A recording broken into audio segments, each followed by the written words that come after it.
Morning, church. Got a little hot mic there that'll adjust that. Can we welcome Dick this morning? I want to tell you something. Dick passed up the Alabama LSU football game, 3 tickets yesterday to come here to Topeka, all right? Now, if you know what that means, it was only a 10-0 game, Dick, but it would have been good, right? It would have been good. Well, we're blessed to have Dick with us here. If you do not know, this is Dick Alexander, and Dick works as with CMFI, with Christian Mission Fellowship International, and definitely directly oversees the project that's taking place there in Nairobi, and especially with Hope, with Missions of Hope there. And so I've invited Dick in today to just share with us a little bit. He got to travel with me and Sam, so if you want to know how real of a people we are, you can talk to us and talk to him later. I have stories. He's got stories. And so in that this morning, I invited Dick to kind of share a little bit, and just to kind of get going this morning, church, I just want to open up to Dick a little bit and kind of share a little bit who he is and how he's got to this moment. He hasn't worked for CMF forever, right? And so just open up a little bit to let you to know him a little bit. Well, it's really a joy to be here. I've known Nate for a while, and the privilege to come be with the church, I'm really grateful for it. And I should probably start by saying I am the guy with a strange voice. We had new neighbors move in last year. They have 4 sons. They're age 7, 5, 4, and 2. So Betty and I went over to introduce ourselves to them.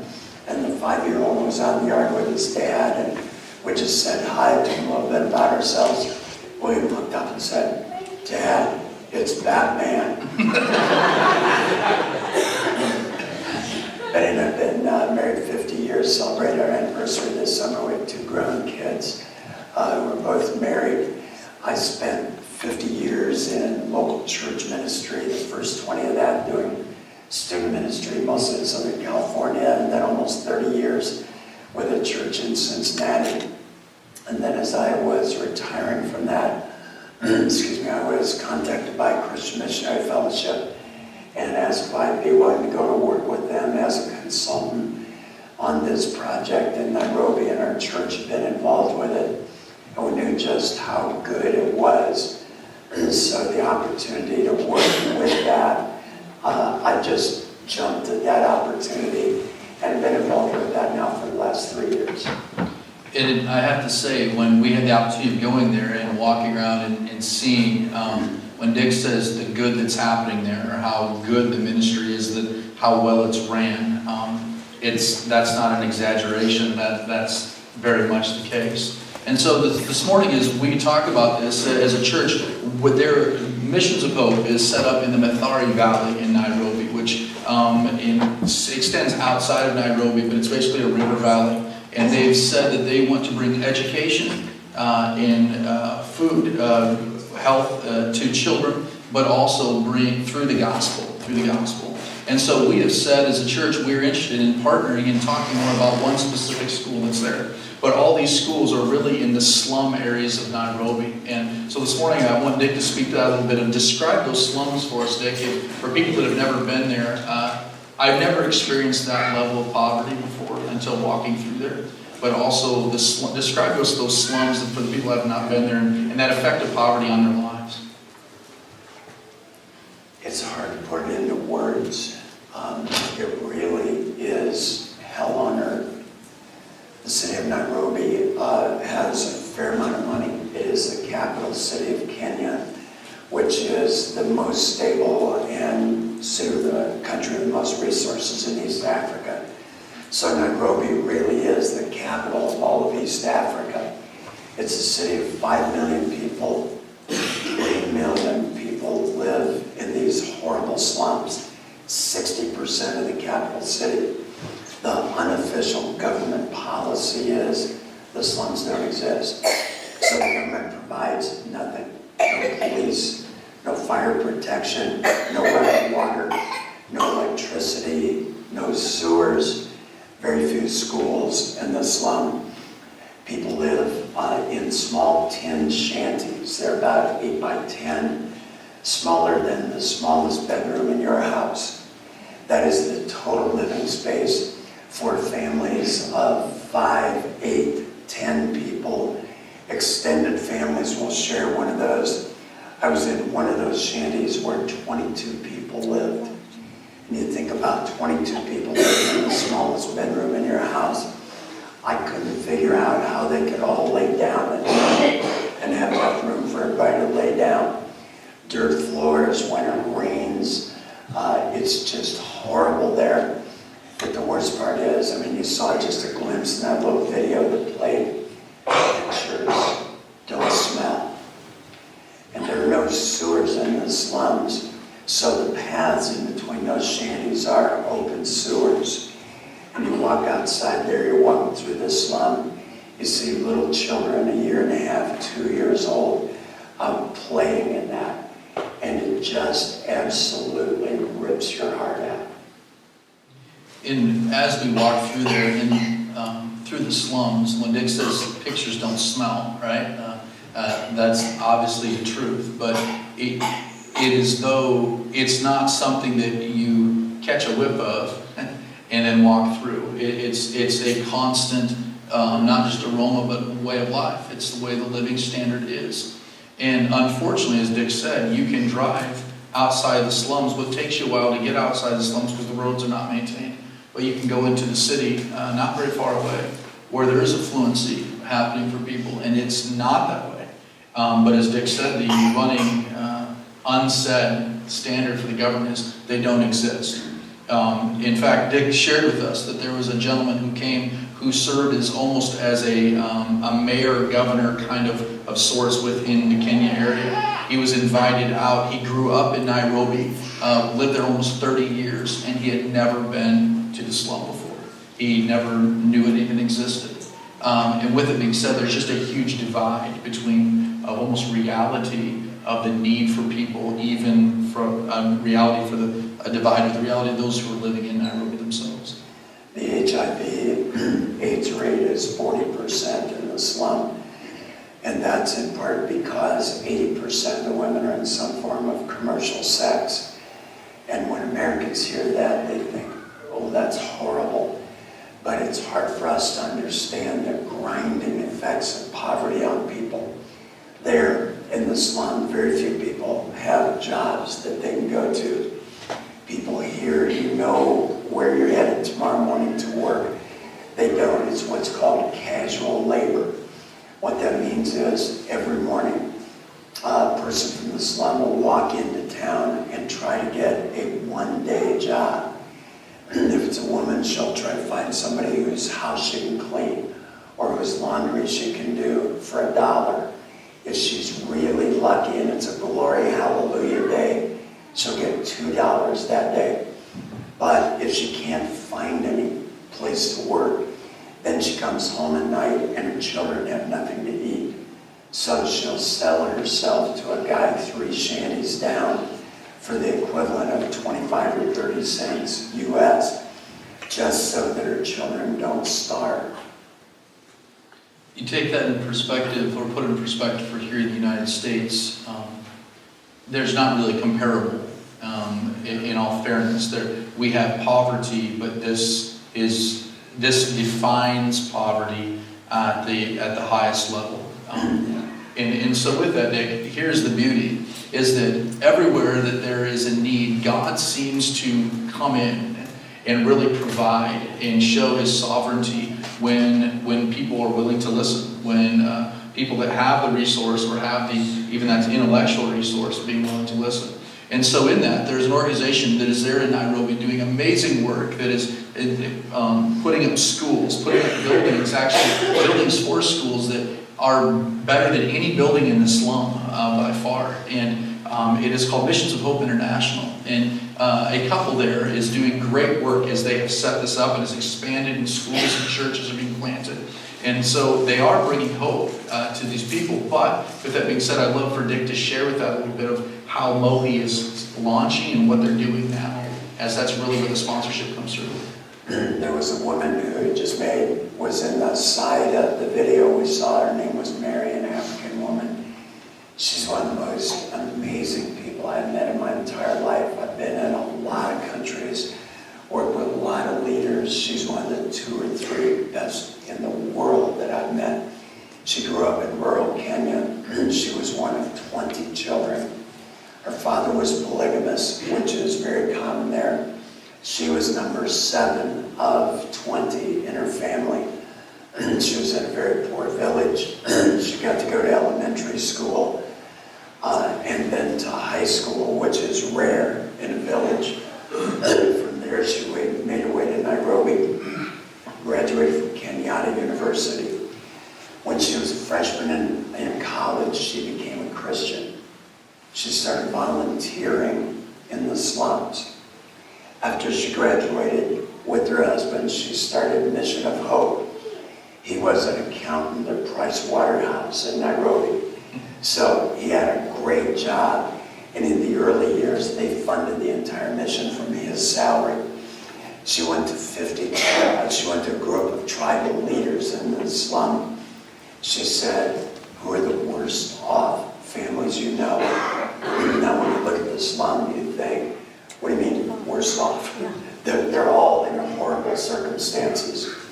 But they got the names of the families that were the most distressed. She compared those names, and wherever there was overlap, she put together the list of 50 kids who were in the worst circumstances, 3-year-olds. The reason they took 3-year-olds was that's the age at which children start to be sent out to beg. They wanted to get them before they had bad habits. So they started this school with 50 3-year-olds. They brought them in 5.5 days a week and 2 meals a day and a good education. Each year they added a grade to that. And then some American missionaries from CMF, the organization I now work with, came along and met Kamaz in 2004, 2005, and thought this has the potential to just explode in the slums. When I went for the first time, it was in 2007, I went with a group of 4 American pastors. They had 368 students in 2 schools, and there was 1 church. Child sponsorship began, and with that kind of support from Americans, there are now over 13,000 students in 17 schools, including 1 in a Muslim community outside Nairobi. They've been invited to take over a couple of government schools that existed in the slum that were just going nowhere. And they've been invited into 2 other Muslim villages where the Muslims know that they are very focused as Christians, but the Muslims want their children to have an education. They know how good the mission schools are. So this ministry is now just expanding throughout Kenya as more and more Americans sponsor children there. It's amazing. I want you to think about that. Of 300 kids, 50 kids to 13,000 in 12 years.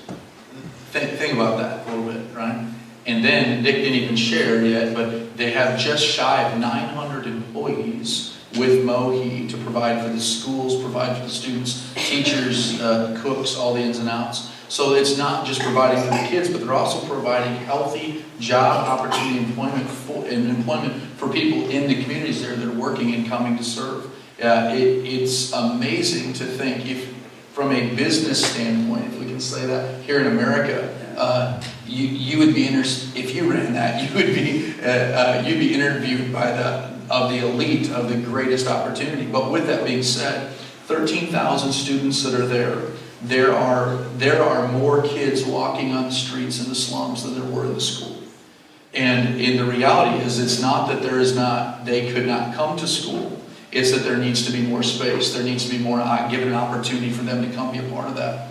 When my children go to school, we pay for their lunch, right? And how many of you get that slip in the mail, that your kid's over and it's under, and you forget about it, and 2 weeks later they're negative $10, right? And you have to write a check just to make up the balance. The reality is my children will come home. They eat before they go to school, and they'll eat when they come home. These are children who go to eat at school. They go to school to partake in nutrition, 2 meals a day. And think about this, feeding 13,000 kids twice a day throughout the slums. That's an amazing amount of kids and families that are affected in great ways. If you can speak to a little bit, Dick, about their parents. We saw in the video how moms and dads, there's some reconciliation happening in families just because of the hope that's brought into your family with the children. Can you speak to that a little bit in regards to the mom and dads? Yeah. Mission of Hope, when it started, wisely chose a name. There's so many different little parts of it and nuances, but hope is right in the center of that. People in the slum live in despair. There was a woman, and this was a very interesting video for a whole variety of reasons. There was a woman in the background of one of those shots whom I met. Her name is Jane.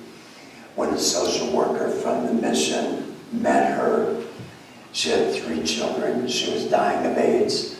She was getting ready to kill herself and her children. She was going to kill her 3 children before she killed herself because she didn't want them to grow up in that kind of poverty. And the social worker explained to her the hope that existed for her. The Kenyan government provides medicine for AIDS. They provide it free if you get tested. But there are no clinics in the slums, so nobody gets tested. So the social worker took her to a clinic, got her tested, she got her medicine. They got her kids in school. They took her into a micro-enterprise program.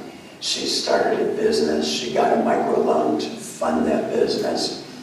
She now pays the little school fees for her children. She is part of a worship team in the church, and her life has just totally turned around. Now what's also happening, and her husband had already died of AIDS, what's also happening in a number of other families is they're seeing men come back to the family. Alcoholism there is rampant. And that's true anywhere in the world where there is widespread male unemployment. Men are hardwired by God to be providers. And if a man is unable to provide for his family, that just leads to despair. So you see guys sitting in front of shanties. There'll be a group of guys with a fire, and they'll have a pot on the fire. Those guys are brewing their own alcohol. They have long straws, and they just sit and literally drink it as fast as they can brew it. So the men, really just everywhere in the slum, are alcoholics. They generally have left their families. The women are trying to struggle along. So when the children get into school, and the woman then is able to get a job so that she is able to provide food for the children and pay rent, this brings hope for the men. And the men are responding and coming and looking for job training as well. And now these families are being reconciled.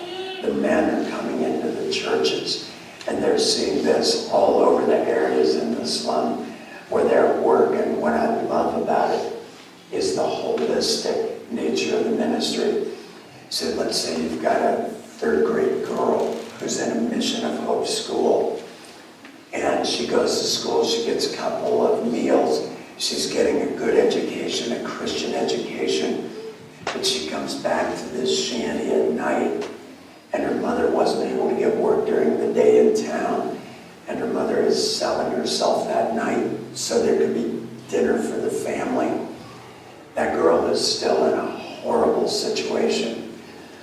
So the mission works holistically with the families. Part of the philosophy of Mission of Hope when they started was work with the children, and that will give access to the families. So then the social workers and the pastors are going into the homes, and they're seeing family after family reunited. And it's just a glorious story. When you see the families, we think here in our context of Topeka and as a church at Countryside, is that we say that we exist to raise up people to love like Jesus. And we do what we can in leading the Holy Spirit to accomplish that. But also we see there's truth in just in our own community, a very similar, it's the similar thought process of that there's despair. Whether you're in Nairobi here in Topeka or Cincinnati is that if there is not hope, there is despair. And what is beautiful about what's being done there is that, as Dick said, the hope that's being brought into those families is changing not just whether they have food in their bellies for the day. It's actually also bringing to the table, the most important part, is bringing hope of eternity and the fact that God has a plan. I've said before to a few of you when we got back is that it was hard to find someone who wasn't smiling, right? Someone that's smiling. But Dick shared something with us on the trip that was very interesting to me, is that we can be joyful, but also talk about the cultural impact, Dick, about not placing our burden on others, right? Yeah.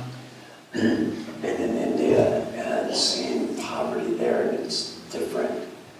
I find it depressing going to India. I don't find it that way in Africa, even in poverty. And even as we walk through the slum, just people you encounter in the slum, they'll smile and say hello. And I asked once about that. I said, how in this environment do people still manage to smile? Even those who don't have faith, even those who are in extreme poverty. And there's an African culture thing that says people don't burden others with their problems. So they try to smile anyway. Now there are pluses and minuses to that. And there are many circumstances there where people's poverty is so deep and the pain so extreme that they're not smiling at all. Yeah. And we share that at church because as we kind of angle towards, there's a school there that in the Mathare Valley that it's hard to explain, but it's almost kind of like neighborhood pockets, right? You wouldn't know the difference if you were walking, but if you talk to the locals that live here, or we live here, or we live here, we live here, and for you and I, we'd be like, okay, we know no difference as we're walking. But there's a school that's to the further east in Nairobi. It's called Mabatini. And the school there at Mabatini, they have just under about 900 kids right now. The school, with the pictures you would see, is that the building is being erected. It's a beautiful structure of about 5 stories that's going up, but the students are still in a more rougher classroom setting. And as that's happening, when we asked Dick and we talked to Mary and Wallace there and said, what school has the greatest need right now? Where is it that students don't just need supported, but where is there the greatest need in the community? And without hesitation, like Mabatini, all right? Like you got to understand, I didn't know what Mabatini was. I didn't know anything about it. It all looked exactly the same until we went to Mabatini and saw and got to walk through it and got to walk through the school. But what was interesting is when we went there, we didn't go to the school first. We went to the local church, the church that Mohi has helped launch there. The church building itself, it's significantly smaller than anything we've seen before. But they take unbelievable care of. They're very proud of what it is that God's provided for them. And there's curtains that hung clear on the wall and a small narrow space, but they actually had a concrete floor inside their church, which was a big deal, a very big deal. And they're packing about 200 people in there, adults, on Sundays to worship. Now I can say this to Dick because Dick will understand because he's been there way more than me. When you go there, comfort is not what you're looking for. Okay, comfort is not what you're driving for. But when you're in the church worship setting, sound systems matter, right, Dick? They need to be loud, and they need to be loud. And I'll tell you this: leading worship is it's about the heart, right? Dick? How many of you have ever said, "Bring a joyful noise to the Lord"? Right? You'd fit in. It'd be beautiful. But as it's all packed in and it's loud and it's there, it was so cool to talk to the pastor as he was really excited about what God was doing. I want us to think about that church and the desolation in the poverty that's there. The pastor that was there was excited about what God is doing in their slum and in their neighborhood. But the part about it was more, as we walked out the church, he says, "Would you like to see our kids area?" And we said, "Sure." And as we walked around the backside, there would have been less than a tool shed, less than a one-stall garage size. They were packing 80 kids in there on Sundays for their time. And he says, we set them in the corner and we kind of pass them around if we need to get them out to use the bathroom, right? And they're all packed in there. And he says, we're praying that God provides a little bit more space. I want to tell you, a little bit more space is an understatement. A little bit more space.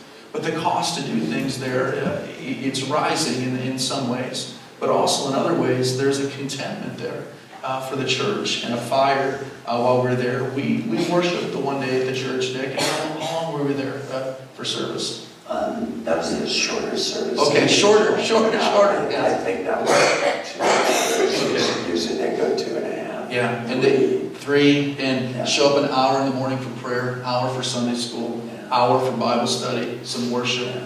And it was a beautiful experience. And in Mabatini, where we want to angle this is that this is where we as a church are saying we believe God is moving for us to say yes in whatever way He leads us to help them, to serve them. And not a rescue. I want to tell you that there's a fire that's brewing in the church there. It's contagious. It really is. But with that being said, I want to allow Dick, before we kind of get to the ask a little bit, Dick, 2 things. One is, what is it that we as the American church, as Christians, can learn from your experiences there from the Kenyan culture in the church? And secondly, what would be the greatest prayer that we could pray for the church there as a whole? We can get wrapped up in physicalities sometimes, but the reality is that there is a greater need than just the physicalities. And God seems to be providing that also. So, I think my experience with it has been that we receive as much as we give.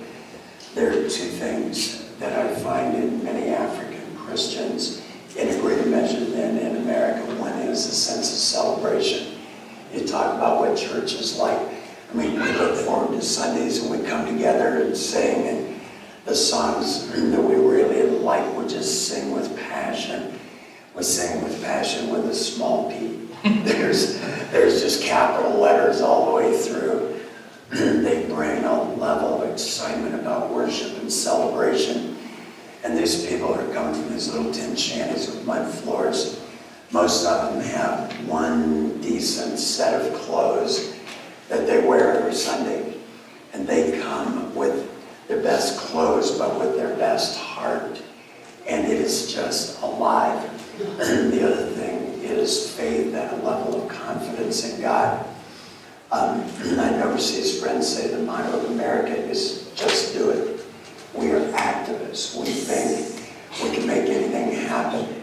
Their sense is God will make it happen. And I see them in situations which are extremely difficult. And then they say, but God will care for it. And those 2 words, but God, just pepper their conversations. There is a confidence in God among just normal Kenyan Christian people. I mean, not even leaders. And just being around them, we come back with more of a sense of faith. Second part of that question was... How can we pray? What's the one prayer, the one thing that's the greatest prayer?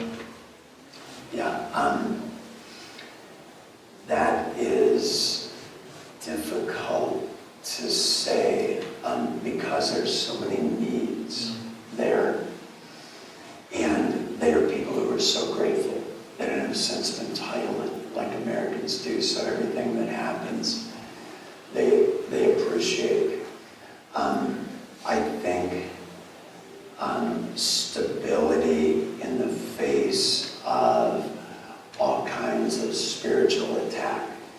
There is much more of a sense of the presence of the powers of darkness there and demonic presence than there is in America and in our churches. They have to deal with that on a more regular basis.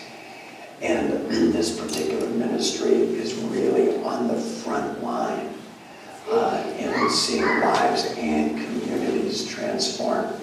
So spiritual protection and strength.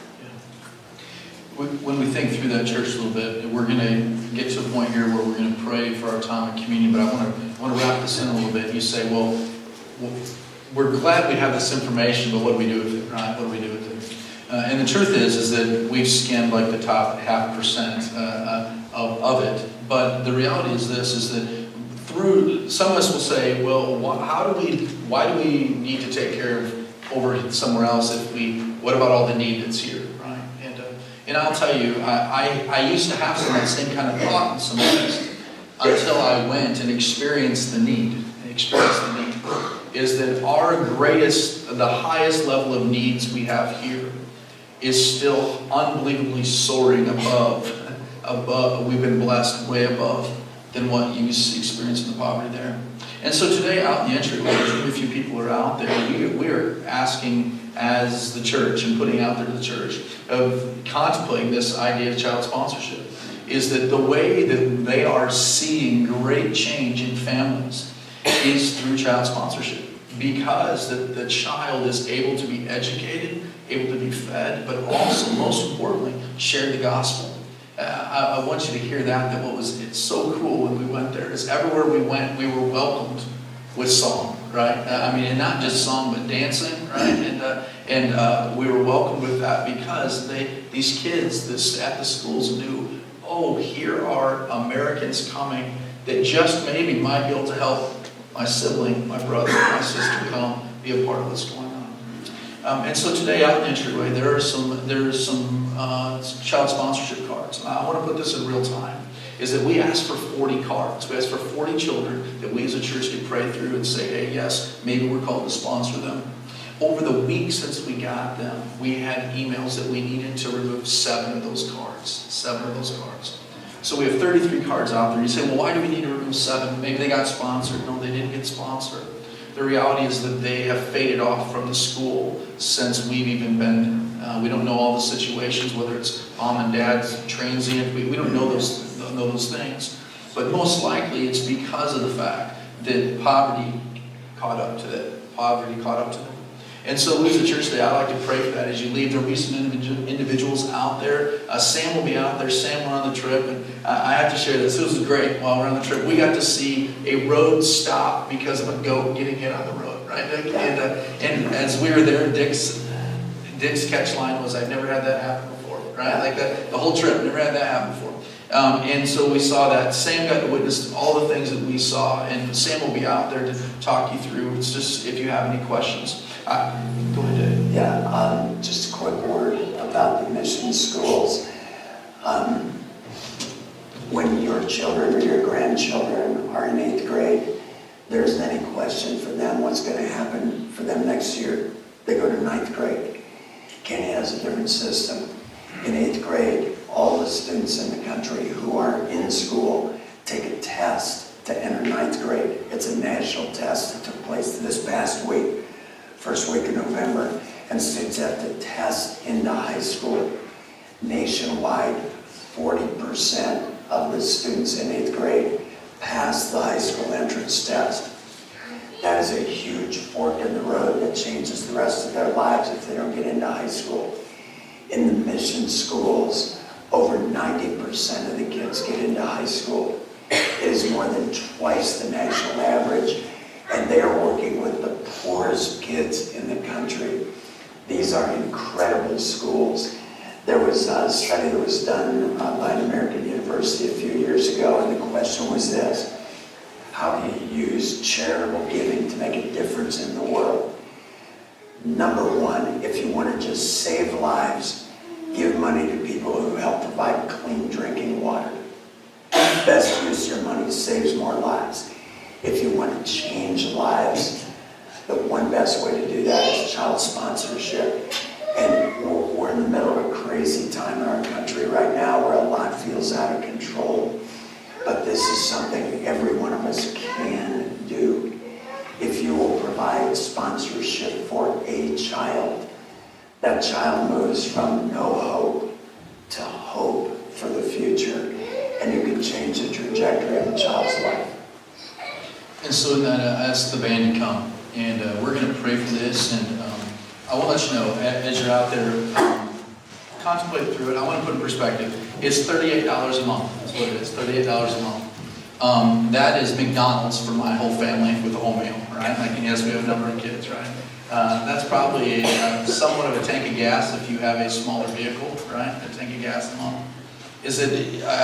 We want to make clear we're not here to guilt anyone into making decisions, but I want to let you know with everything in me, I don't ask you to do something we haven't done. Myself and Sam, both our families, are sponsoring one child right now, and we got to meet them firsthand, and beginning to meet them, put flesh to the face was an unbelievable thing. We also want to piggy this off is that we are planning to begin looking at what does it look like for us to take a trip as a church there. If you are someone who's interested in doing that this next year, you'll be hearing more about that. So if you are choosing to sponsor a child, when we go, it's not just on the video. You can meet the child and their family and pray for them in their home, in their dwelling. And I guarantee you, it will change. It will change your thought of how big is your world, how big is God, and it will challenge how big is your faith. So this morning, church, I'd like to just pray for that, and then after we're praying for this, we're going to take our time in communion. So if you're passing communion, go ahead and get a place for that, and we'll take that together. So let's pray for this child sponsorship in particular this morning, church. Father, I thank you for the time you've given us here. Father, I know if we're sitting in the chairs, there's many that would look at it, and it's a lot of information to process, and we think, how do we help? Or what is it that we need to know more of? Father, let us be a people to ask. Let us not be a church of ignorance. Let us view you as the sovereign God that you are, but also not that we do not have a role in proclaiming your gospel to all nations. Father, as we said numerous times, Jesus gave us one really valuable job. It's to be his witnesses in Jerusalem, Judea, Samaria, and the very ends of the earth. Father, let us take that seriously to the heart. Let us be open to your guidance there. So, Father, I pray intentionally for every one of those children's names that are out there on that board. And, Father, for their siblings. I pray for their families, their mothers, their fathers. Pray for the teachers of the school, their Father, as they are working as teachers to really love these children and to share your Son's name with them. So, Father, if you call us as a church, you call us as individuals to respond. Father, will you move us today to do so? God, I thank you for the opportunity given Dick to come here today and to share what the experiences that he has had, what you have placed in his life. And we thank you for his leadership, as that it does not go without being noticed that through his leadership there are many churches, individuals, and lives being changed, not just here in this country, but across the globe. In your Son's name we pray.